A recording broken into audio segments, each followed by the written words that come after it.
中东黎巴嫩的首都贝鲁特发生着大规模攻击的事件。这个黎巴嫩真主党的成员所挂的呼救器，也就是 BB 扣去互引爆，几啊千个 BB 扣同时来爆炸。 有11个人死亡，4000人受伤。美国的白宫第一时间来回回讲，美国并无参与，事前嘛不知情。黎巴嫩的官方认定，这幕后的黑手就是以色列的情报单位摩萨德。超市的监视器翕到伫那色无爱查甫人撞入经水果，后一秒，伊身躯顶的呼救器爆炸，查甫人倒伫涂骹，附近的民众赶紧逃走。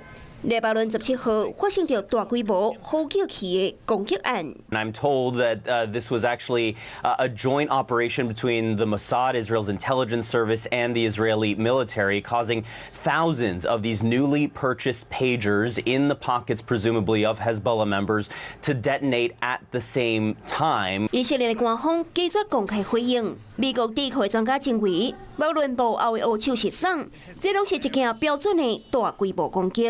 complex operation that required probably months and months of preparation. Got to know where the pagers are coming from. You have to be able to find the right access point in that supply chain so that you can seamlessly insert whatever was inserted, some small form of explosives, I'm guessing.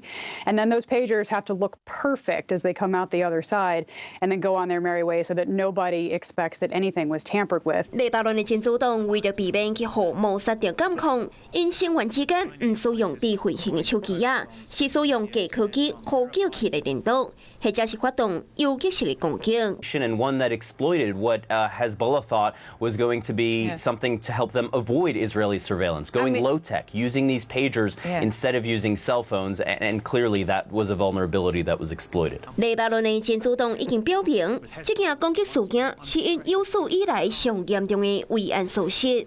外界的又讲，以色列真有可能去互报复。 Hello， 我是林仙怡。想要抢先掌握最及时的新闻资讯吗？赶快订阅、按赞、开启小铃铛，锁定华视新闻 YouTube 频道。